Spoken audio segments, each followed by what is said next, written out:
My guest is Lysette Offley, and she's just been talking. If you're interested in anything to do with the mind or the brain, and she will tell you all the amazing things she does. But if you're interested in signing up for a newsletter, which, as I've just said, comes out week after week after week after week for years and years and years, go to lysetteoffley.com, www.lysettoffley.com, and you'll get a newsletter which will give you information about all kinds of things to do with using your brain, and also there'll be a bit of fun in it too, which is actually possibly the best use of our brain, I think. So, Lysette... Just before we go on, Jean, can I just say the email address again? Yes. It's www, of course, L-Y-S for sugar, E-T-T-E, Offley, O-F for Freddie, L-E-Y.com, lysetteoffley.com. Thank you. Did you think I said it wrong, or you just want to reinforce it? I'd like to put the extra E in there. Oh, did I leave it out? Oh, I apologise. Sorry about that. Beg your pardon. That's why I asked you to say it first, because there's quite a lot of doubles. So it's now after Christmas. It's kind of New Year's resolution time. Would I be right in thinking lots of people have, I want to lose weight this year, finally, at last? Everywhere I go, I hear people talking to each other, I must lose some weight. And then they start complaining about Christmas. Yes, yes. Oh, gosh. So, I mean, can you use the subconscious in order to help that? I mean... Of course. And in fact, I think if you don't get the unconscious mind on board with your conscious plans, then you're on a losing to nothing, on a hiding to nothing, because your unconscious mind is much stronger than your conscious mind. People use willpower. Okay. And they also try to, they set themselves up to not do something. So I hear people saying, right, I must eat less. Yes. But that's not quantifiable for the unconscious mind, which needs to be told what to do rather than what not to do. So you could eat less by eating, just 5 calories fewer every day. Well, that's really not what you mean. No. It's much easier to do something than to not do something. Right. So there are ways of talking to your unconscious mind. So actually, even using the phrase lose weight isn't very helpful, is it? Well, you could chop an arm off. Yes, quite. Job done. Yes, quite. Not that I'm suggesting anyone does that, or that your unconscious mind would think to do that. No. But isn't it more sensible to say to yourself, right, if I need to lose weight, or rather the fat, and build up muscle, then I need to incorporate some exercise and some healthy foods, and then actually set about to eat particular food and get particular exercise done, rather than vaguely, I must lose weight, because you're not giving your unconscious mind a specific instruction then. Okay, so you're saying unless you are specific and it's something that maybe can be experienced by the senses or something, you're not involving your subconscious mind. Is that what you're saying? Yeah, and broadly? also we often, not all of us, but many of us use food to make ourselves feel better. Yeah. Everybody needs something to feel better from time to time, a strategy. And a lot are very successful, but some are like driving a square peg into a round hole, in that, yes, for a moment, a pork pie or a slice of cheesecake might distract us from whatever the real problem is. Right, yes.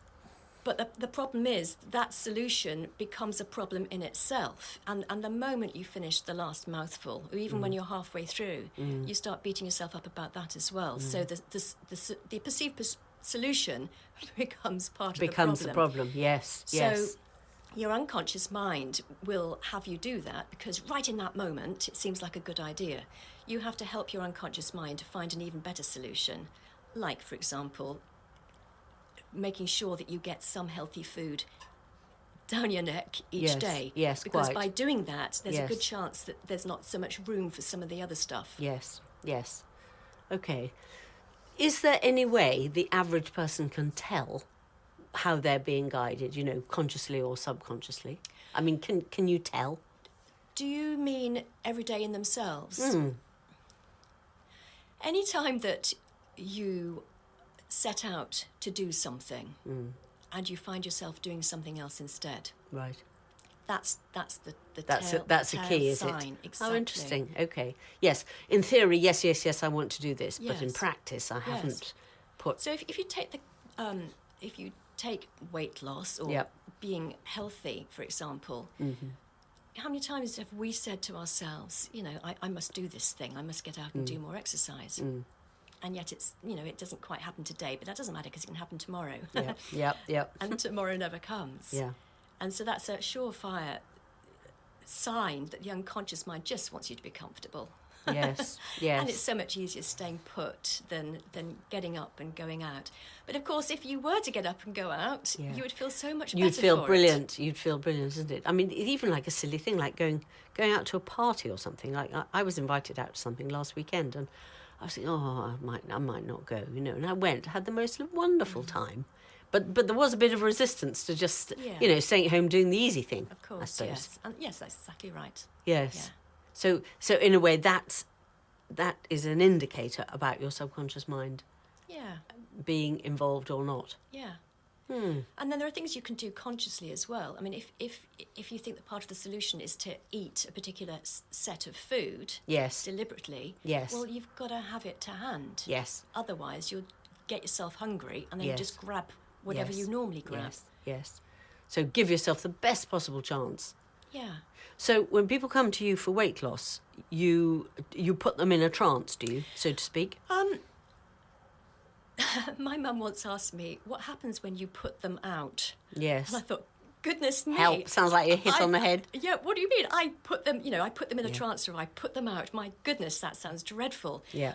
What I do is I have a conversation with them, Right. and I encourage them into their own trance. After all, we're all in and out of trances every day. It's a natural state. When you're daydreaming, that's exactly it.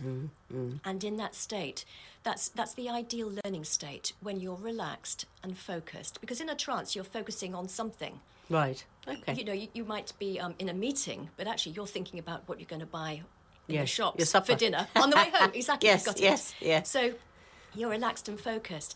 And that's what the trance can do for us. So if I help you into a trance, from that perspective, your unconscious mind can go looking for new solutions to whatever you want to change. Yes. To So help. so it's a conversation. Yes. And people don't feel any different, do they? I mean...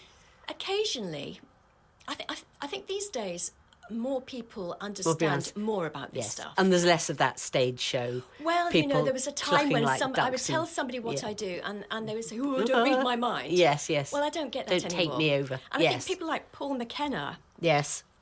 hurt us in the first place by turning people into chickens. Yes. No, I think But then that's right. did us a lot of favours Right. by showing us the therapy side of things and making that more popular and available. Yes. So I don't have that strange reaction No. these days. And don't come near me because you take all the contents of my that's- brain away and I'll be left. Exactly. People, did really think like that, didn't they? Yeah. Yeah. Yeah, we're always afraid of things that we're not sure of, and Yes. quite rightly so. Yes. That's what keeps us safe. Excellent. Yes. Good. So if you're thinking about weight loss, bear in mind you might involve your subconscious and it'll probably be more effective.